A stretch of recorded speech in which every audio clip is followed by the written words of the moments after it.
اس طرح سے بنانے سے برکت زیادہ آئے گی. بڑے چونچلے ہیں ان کے گھر بنانے کے, جگہ بڑی رہتی ہے, 30x40 کی جگہ ہے, 40x60 کی جگہ ہے, تو گھر بنانا ہے.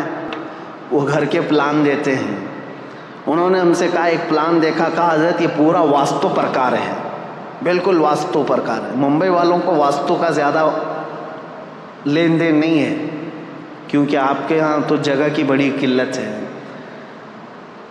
بہت چھوٹی جگہ میں بھی آپ کو جہاں سے ملا دروازہ کھول لیا. لیکن ہمارے علاقے میں آپ جائیں, بڑے چونچلے ہیں ان کے گھر بنانے کے, جگہ بڑی رہتی ہے, 30x40 کی جگہ ہے, 40x60 کی جگہ ہے, تو گھر بنانا ہے تو لے کے گھومتے رہتے ہیں. کچن کا دروازہ کہاں ہونا چاہیے, بیڈ روم کا کہاں ہونا چاہیے, ٹوائلٹ کہاں ہونا چاہیے, اور کبھی کبھار بنا لیتے ہیں اور کوئی واسطو والا جو آتا ہے وہ توڑوا دیتا ہے. یہاں پر بھی جن کے پاس زیادہ پیسے ہوں گے بلڈنگوں میں, وہ کرتے ہوں گے. واستو پرکار یہ صحیح نہیں ہے, اس کا ایسا نہیں ہونا چاہیے, ویسا نہیں ہونا چاہیے. میں نے ان سے کہا کہ یہ واستو کا جو عقیدہ ہے, کہا گیا کہ ہاں اس طرح سے بنانے سے برکت زیادہ آئے گی. ٹھیک ہے, اسی انت وشواس میں لوگوں کو دھندا چل رہا ہے. میں ایک پوچھا ان سے سوال جو آپ کے پاس رکھنا چاہتا ہوں, کیسا بڑا گورکھ دھندا ہے. کہا بھائی ایک کتاب کیوں نہیں لکھ دیتے واستو کی. ہر جگہ جو ہے نا یہ واستو کا جو ایکسپرٹ ہوتا ہے, پنڈت ہوتا ہے, اس کو بلانا ہی پڑتا ہے. ایک کتاب لکھ دو کہ یہ جگہ ہوگی تو ایسا بنا دیں گے, وہ جگہ ہوگی تو ایسے بنا دیں گے. وہ انجینئر صاحب ہنسنے لگے. کہا نہیں, ہر آدمی کا واستو الگ الگ ہوتا ہے. کیوں ہر ایک سے پیسہ لینا؟ ایک کتاب لکھ دیے تو ہو گیا, ختم. پھر کون آئے گا ہمارے پاس واسطو پوچھنے کے لیے؟ یہ سب چیزیں میرے عزیزو دین اسلام میں نہیں ہیں. ہمارا عقیدہ یہ ہے کہ اگر تمہیں اللہ کی ذات پر یقین و توکل ہے تو سنو, دروازہ تم شمال میں بناؤ, جنوب میں بناؤ, مشرق میں بناؤ, مغرب میں بناؤ, کہیں پر بھی بناؤ, بلکہ تمہارے گھر کے 70 دروازے بنا کر کے رکھ لو, کھڑکیاں ہر جگہ کھول لو. اگر میرا مولا نہ چاہے رزق کا ایک دانہ بھی تمہارے گھر کے اندر نہیں آ سکتا. ما یفتح اللہ للناس من رحمت فلا ممسک لہ وما یمسک فلا مرسل لہ. سورہ فاطر کی آیت ہے. اور پھر اللہ کی ذات پر توکل ہے, اور تم اگر کسی گھر کے اندر 70 دروازوں سے اندر بند ہو کر کے بھی بیٹھو, میرا مولا پہنچانا چاہے تو رزق وہاں پر بھی پہنچائے گا. یہ عقیدہ ایمان ہے, یہ عقیدہ اسلام ہے. یہ مت سوچو کہ ادھر دروازہ ہوگا تو یہاں سے جلدی رزق آئے گا, ادھر دروازہ ہوگا تو یہاں سے جلدی رزق آئے گا. عزیزان گرامی وقار, ہمارے یہاں ایسا نہیں ہے. ورنہ ہم تو جو ہے 12 فلور کی 14 فلور کی مسجد بناتے اور چھت پہ جا کے نماز پڑھتے, جلدی سے اوپر چلی جائے گی. ہمارا یہ عقیدہ نہیں ہے. ہم خاک پر بھی سجدہ کریں, دل اگر جھک گیا ہے تو مولا اس کو بھی قبول فرمائے. اور اگر تمہارا دل جھکتا نہیں, یقین نہیں ہے اللہ کی ذات پر, تو آسمانوں میں اڑ کر کے بھی پڑھو, تمہارے منہ پر مار دی جائے گی. یہ سمتیں, یہ جگہیں, اس کا تعلق نہیں ہے. اسلام کی خوبیاں یہی ہیں میرے عزیزو. ہم نے کسی کو باندھ کر کے نہیں رکھا. آپ مجھے یہ بتاؤ, سوال یہ سب سے پہلا میں نے اپنی تقریر میں سوال کیا ہے, اسلام کو ہی کیوں فالو کرنا چاہیے؟ یہ سوال اگر غیروں کی طرف سے ہے, یعنی جو اسلام میں نہیں ہے, دلت لوگوں کو کرنا چاہیے سلام یہ سوال, تو میں ان کو اچھی طرح سے بتاتا ہوں. جو آج ہمارے ہندوستان میں ایک طبقہ ہے, ہندوؤں میں کاسٹ کیے گئے ہیں, اور برہمن, چھتریہ, اور پھر شودر ہے, ویشیہ, یہ سب جو ہے نا الگ الگ قسمیں کی گئی ہیں. اور لوگوں میں یہ بٹھایا گیا ہے جو برہمن ہیں وہ بھگوان کے, برہما کے سر سے پیدا کیے گئے ہیں, اور باقی قومیں الگ, کوئی چھاتی سے پیدا کیا, کوئی بازوؤں سے, اور جو شودر ہے دلت ہیں وہ پیروں سے پیدا کیے گئے. منو اسمرتی میں تو صاف یہ لکھا ہوا ہے کہ اگر کسی برہمن نے گیتا کے شلوک کسی دلت آدمی کو سکھا دیا تو وہ اس کے ساتھ دوزخ میں جل جائے گا. جہاں پر بھی ہوگی ان کی نرک, وہاں وہ برہمن بھی جلے گا.